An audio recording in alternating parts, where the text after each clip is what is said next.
여러분,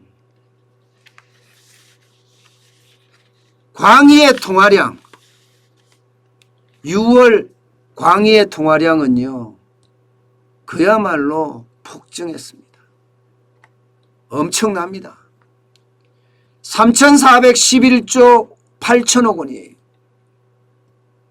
대한민국의 GDP가 1,920조, 그러니까 대한민국 국민 전체가 생산하는 총액이 1,920조인 것을 감안하면요, 통화량은 엄청난 거죠. 지금 거의 말입니다, 1.5배가 넘어서잖아요. 그러면 어떻게 되겠습니까? 국민이 총 생산하는 게 1920조인데 시중 통화량이 3400조면 돈의 가치가 푹푹 떨어진다는 이야기예요. 푹푹. 그것도 엄청나게 빠르게 떨어진다는 이야기입니다. 빠르게. 왜 빠르게 떨어지느냐? 여러분 이거 한번 보세요. 6월에 통화량이 증가한 액수가 26조 8천억 원입니다. 전년 대비하면 10.9%가 폭증했습니다. 이것은요, 돈이 그만큼 많이 시중에 뿌려진다는 이야기인데, 돈이 그만큼 뿌려지면 질수록 거기에 대한 이게 상품이나 서비스가 더 많이 늘어나 줘야 되거든요. 더 많이 늘어나 줘야지 돈은 가치를 그대로 유지합니다. 그런데 상품이나 서비스가 그만큼 더 못 늘어나 주면 이게 어떻게 돼요? 상품의 가치는 가만히 있지만 돈의 가치가 떨어지기 때문에 상품의 가격이 올라갑니다. 쉽게 말하면 인플레이션이 굉장히 심각하게 될 수도 있다는 이야기예요. 10.9%라는 것은요, 어쩌면 폭증이라고 이야기할 수 있을 정도입니다. 문제는 여러분, 이게 6월에만 이렇게 늘어나지 않았다는 사실이에요. 6월에는요, 그나마 적게 늘어났다 이렇게 이야기합니다. 그나마 적게 늘어났다. 여러분 보세요. 2021년 1월부터 보면 10.1%, 2월이 10.9%지만 3월부터는 11%, 4월이 11.4%, 5월도 11%예요. 6월도 10.9%면 5월하고 거의 맞먹는 수치잖아요. 지금 돈이 이렇게 쭉쭉쭉쭉 풀려나면 여러분 보면 어때요? 무섭죠? 돈을 헬리콥터를 타고 막 5만 원권을 뿌리는 느낌이에요. 5만 원권을 뿌리는 느낌. 그렇게 많이 늘어나요. 10%라는 건 여러분 엄청난 숫자예요. 여러분들 매출액이 10% 늘어났다 이러면 굉장히 많이 늘어난 걸로 느끼잖아요. 그죠? 요즘 같은 시대에 나 10% 돈 더 벌었어 이러면 엄청나게 많이 벌은 걸로 느껴집니다. 그런데 통화량이 10% 더 늘어났다 이 말은요, 돈의 가치가 또 10%가량 떨어졌겠구나 이렇게 생각할 수가 있는 겁니다. 그래서요, 이게 한국은행조차도 말입니다, 통화량 늘어나는 걸 지금 엄청나게 걱정하거든요. 통화량이 늘어나는 게 보면 여러분 이게 1분기 기준이에요. 금융에 대한 취약성까지 굉장히 망가뜨린다는 이야기입니다.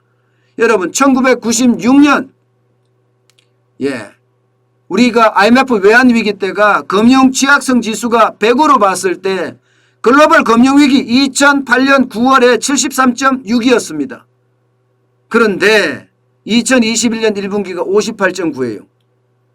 1분기예요 이게.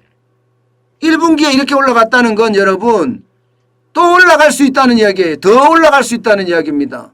지금 2분기까지 오면 4월, 5월, 6월이잖아요. 그러면 4월, 5월, 6월에 늘어난 거 보세요. 4월 달에 11.4%로 역대 최대로 늘어났습니다. 5월 달에 11%죠.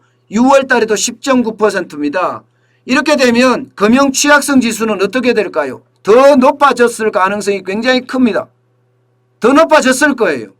그러면 점점 위기 수순으로 가고 있다는 이야기가 지표로 봐서는요. 지표로 봐서는 자꾸 위기 수순을 가고 있다는 이야기가 돼요. 그런데 문제는 여러분, 이게 4월, 5월, 6월에서 끝나지 않는다는 거죠. 7월, 8월, 9월에도 이게 계속 늘어날 거라는 이야기예요. 7월, 8월, 9월에도. 왜 늘어나냐고요? 여러분, 2차 추가 경정 예산만 하더라도 39조 4천억 원입니다. 여기에다 토지보상금 있죠. 여기에다 각 기업들, 대기업들의 임금 인상 있죠. 하나둘이 아닙니다. 지금 돈이 통화량이 늘어날 수 있는 요소들은. 그러면 금융 취약성 지수는 지금 점점 커진다는 거잖아요. 금융 취약성 지수가 이렇게 점점 커졌을 때 여러분, 이게 결국 말입니다. 가계부채하고 연결이 되면 이거는 최악으로 가요. 지금 가계부채가 그 어느 때보다 많거든요. 2분기 기준으로 지금 1765조예요. 이게 2분기까지 오면 1800조까지도 늘어날 수 있습니다. 1800조까지도. 그렇게 늘어났을 때 과연 우리 경제가 그 부채를 견뎌줄 수 있을까요? 이 금융 취약성 지수를 버텨줄 수 있을까요? 느낌이 말입니다. 1997년에 우리가 그 당시에 보면 과소비 일어났다, 샴페인을 일찍 터뜨렸다 이러면서 사실 그때 난리였거든요. 제가 그 당시 취재 현장에 있으면서 저도 굉장히 많이 들었던 이야기입니다. 지금 마치 말입니다. 꼭 그런 느낌이에요. 지금 금융 취약성 지수는 급속도로 지금 올라가고 있는데 여기에 대한 방어책은 제대로 마련이 되고 있는지 모르겠어요. 금리 인상을 한다고 하지만요. 금리 인상 잘못했다가 여러분 긴축 발작이 일어날 수도 있습니다. 긴축 발작이. 돈은 풀어요. 그죠? 돈은 푸는데 금리는 인상한다. 이러면요. 돈을 받는 사람 입장에서는 좋아질지 모르지만 돈을 못 받는 사람들 입장에서는 이자 부담이 더 늘어납니다. 요즘은요. 그 어느 곳이든 수출 기업이 아니고서는요. 지금 경제가 좋다. 내 수입이 좋다. 내 매출이 좋다. 영업이익이 괜찮다. 이렇게 이야기할 수가 없다는 겁니다. 그랬을 때 이 취약성 지수가 계속 올라갔을 때 내 돈은 어떻게 될까요? 저는 그래서 내 돈은 휴지 조각이 될 수 있다고 봅니다. 지금 제일 충격이 그래요. 마치 이제 IMF 위기가 올 때처럼 마구 달려가는 그런 모양새. 지금 우리는 부채를 계속 키우면서 마구 달려가요. 이것은요. IMF 때는 과소비가 원인이라고 이야기하지만 지금은 정부가 원인입니다. 정치권이 원인입니다. 무조건 뿌리고 보자는 그런 생각들이 결국 내 돈을 휴지 조각으로 만들 수도 있다. 이런 얘기입니다. 저는 그래서 그 어느 때보다가 자꾸 위기의 지표들만 자꾸 저에게는 보입니다. 그래서 더 안타까워요. 저도 좋은 지표가 보였으면 좋겠는데 지표를 볼 때마다 나쁜 지표만 보이고요. 좋은 지표는 별로 눈에 안 보입니다. 수출만 하더라도 정부는 8월 1일부터 8월 10일까지 수출이 40% 넘게 늘어났다고 딱 이야기를 했는데 저는 그 수출을 보면서 수입은 60% 늘어났는데 그러면서 무역수지가 40억 달러가 넘는데 적자, 무역수지 적자. 저는 이렇게 보이더라고요. 지금 실제로 그렇거든요. 정부가 이야기하는 것을 믿지를 못하겠어요. 그래서 제가 지표를 발표하면 그 지표를 눈을 크게 뜨고 봅니다. 이게 진짜인지 가짜인지 말입니다. 그런데 대부분 보면요. 특정 지표를 끄집어내서 전체인 양 포장했어요. 그래서 안타까워요.